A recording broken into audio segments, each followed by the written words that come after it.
And you know the book of John is the fourth gospel. There are four of them. The first three are called the Synoptic Gospels, Matthew, Mark, and Luke. And they're called that because they, in a chronological fashion, they talk about the life of Christ. John doesn't do that. Yeah, he starts somewhat in the beginning. In fact, he starts with theology. In the beginning was the Word, and the Word was with God, and the Word was God. And starts from there, and then he builds as he kind of follows themes. Well, you come towards the end, and he's now tracking along with the Synoptic Gospels here, and is going to tell us the way things are going to happen here towards the end. So when I started reading John 13, chapter 1, I thought, or verse 1, I thought, well, this is great as an introduction, and I found out that he does this almost in every chapter, it seems, the way he introduces what he's going to be talking about. And what I'd like to do with you today is to read a few of the verses and make some comments, and we'll do this in three sections, and then at the end we'll make some application. Okay, so that's how we'll kind of work it off here. And so we begin with the first part of this, first 5 verses of John chapter 13. I'm reading for the English Standard Version. It should be very similar to yours, I hope. Now before the feast of the Passover, when Jesus knew that his hour had come to depart out of this world to the Father, having loved his own who were in the world, he loved them to the end. During supper, when the devil had already put it into the heart of Judas Iscariot, Simon's son, to betray him, Jesus, knowing that the Father had given all things into his hands, and that he had come from God and was going back to God, rose from supper. He laid aside his outer garments, and taking a towel, tied it around his waist. And then he poured water into a basin and began to wash the disciples' feet and to wipe them with the towel that was wrapped around him. Several things to note in the setting of the stage here. First of all, they're in the upper room, and this is not specifically stated in the text, but it appears to be the case by several things that are recorded in this chapter that correspond with the Synoptic Gospels, which was read for us earlier, at least the one reference from Matthew. We see in this chapter that Judas is predicted to betray Christ, and that Peter's denials are foretold, and all of that took place in the upper room, and all of that happened at the same time. Okay, so we are very clear that he is in the upper room at this point. Secondly, this is just before the Passover. Now, for a quizzical guy like me, the statement now before the feast of the Passover creates a problem. Didn't they go to the upper room to have the Passover? Wasn't that the purpose of going to the upper room? Yes. So I, somewhat befuddled here, decided I better figure this out, and I'm not sure that I have it, but I do have something I can share with you. It does appear, and I picked up this explanation from, I'm not exactly sure who, but several commentaries that I looked at.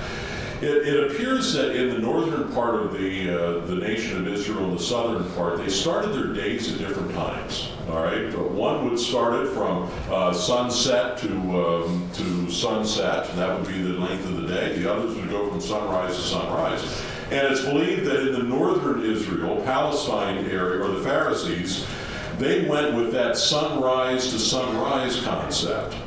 So Jesus and the disciples would have been possibly running from that idea, as opposed to those in the southern part who went from sunset to sunset. Now, the beauty of this, when you're thinking of the Passover, is the city of Jerusalem would swell. I remember when I lived in Cape May Courthouse down in the southern part of Cape May, and during the summertime the area swells because everybody wants to go down here to the beach. During the winter, everybody goes home.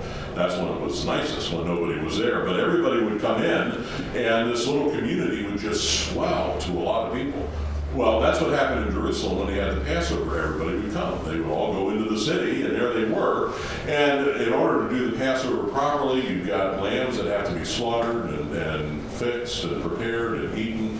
And so if you had people coming in at different times, doing it differently, that would work. And it seems like maybe that's an explanation for this, all right? Jesus and his disciples coming from the north, they would be eating their Passover meal later for them in the day, but just the beginning part of the day for those in the south. And so they would then have their Passover meal on Friday, before sunset. I'm not sure that's exactly what it is, but that's kind of the way I'm looking at this here, and maybe you have a better explanation, and I would love to hear it. So at any rate, he says before the feast of the Passover, and that would be the indicator, before the feast of the Passover for the people who lived in Jerusalem. Then, thirdly, Jesus knew what time it was. And he knew that he had come to the city for this time. You'll remember another occasion. Jesus with the disciples, they were in a certain location. It was time for the Passover, and they said, hey, why don't you come with us? And Jesus said, no. My time is not yet. All right, he knew his time wasn't then. Turns out that he does come a little bit later on during the feast, and that's a whole other story, but now his time had come. Okay, this was the time for him. He knew his time had come. And then it was also time to show them the full extent of his love, and we'll speak about that in a little bit. Finally, verse 2, it appears that this is taking place during the meal. Jesus and the disciples came into the room. The meal was prepared for them, and I suppose they sat down on the floor ready to eat. Excuse me. Apparently, when the disciples booked the room, they had forgotten to hire a servant, all right? And this was going to now create a problem, and the situation that we had before us. So they got the room, and the disciples and Jesus come in, and somebody cooked the meal for them, and they sat down, they get ready to eat it. Jesus, recognizing that nobody had washed their feet, and I should say that they sat on the floor, all right? The picture of the Lord in the Last Supper at that table, and everything is idyllic, and Christ has that little circle over top of his head, that halo thing, that didn't happen. Okay, that's not the way it was. Tables in the Mideast were very low to the ground. They didn't have chairs. They sat on pillows or blankets or the bare floor or bean bags.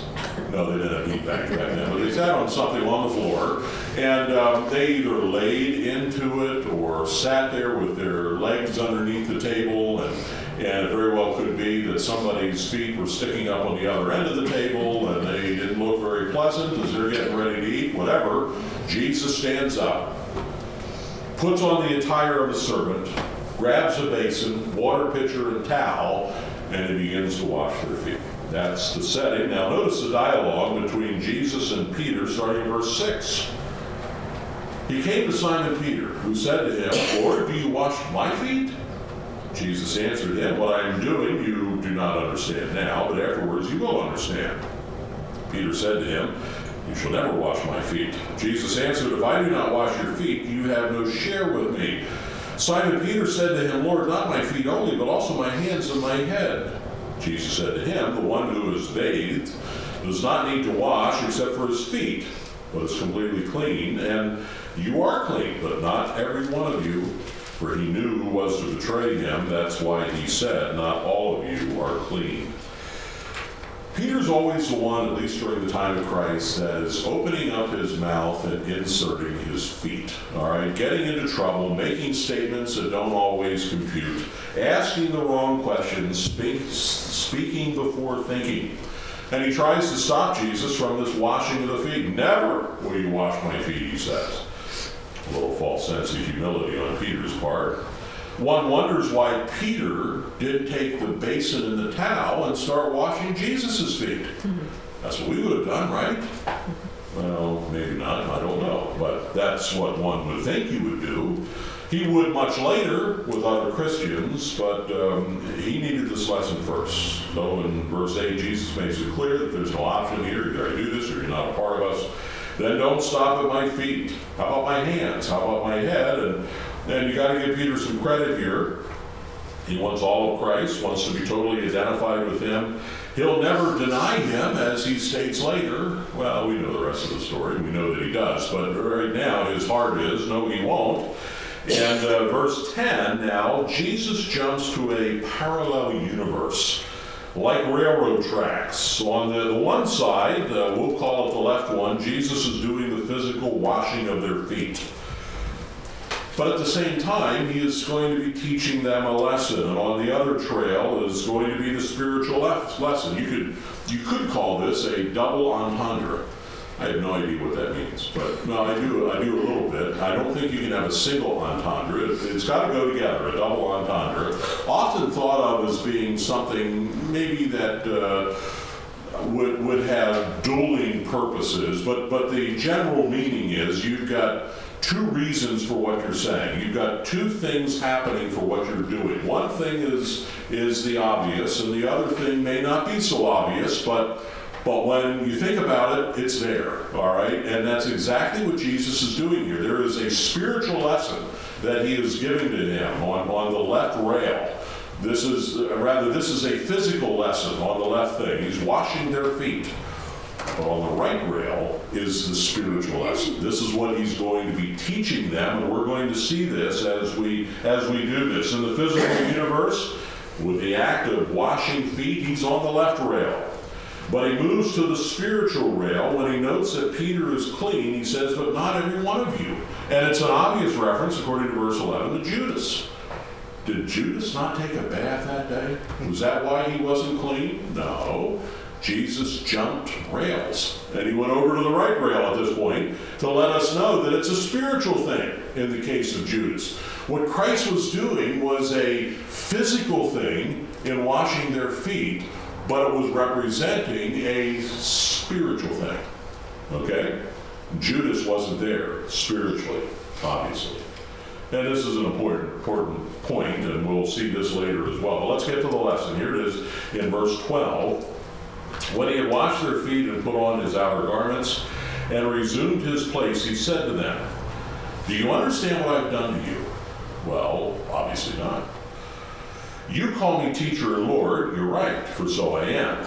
If I then, your Lord and teacher, have washed your feet, you also ought to wash one another's feet. For I have given you an example that you also should do just as I have done to you. Truly, truly, I say to you, a servant is not greater than his master, nor is a messenger greater than the one who sent him. If you know these things, blessed are you if you do them. The entire thing was to be a lesson for the disciples.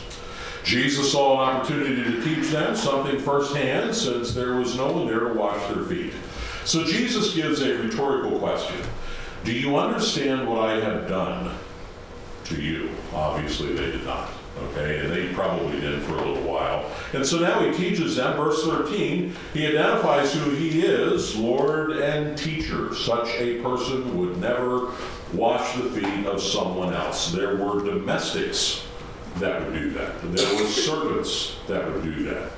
In fact, as I look upon this audience today, since I see no servants or domestics, you, my friend, would be washing all the feet. All right? It would be the youngest person here that would end up having to do it, unless there was somebody else so designated. Wait a second, your sister's younger. Is that not correct? She would be washing all the feet. Okay, we got that cleared. You don't have to worry about that, do you? I've had the opportunity to go to India now a bunch of times, and in India, despite the fact that they say that no longer there is a caste system, there really is. All right, people are born as in poverty, they remain in poverty, they can't get out. Even in the Christian world, you see this. Christians will treat others, even Christians, who are in this lower caste as being below them. Now, maybe they don't mean it. They're certainly not thinking of it in a Western way as we would, and so they don't feel that it's being that bad. But from a Westerner's viewpoint, it is that bad. These people are, some of them, very, very poor. And they would be the domestics. We would certainly not do that to anybody, of course not. Well, at any rate, he identifies who he is, Lord and teacher. I would never wash your feet as the Lord and teacher is what he's basically saying, and you guys know that, all right? And as the teacher here today, I'm not washing your feet, okay? I mean, that's the way he was saying what they were thinking.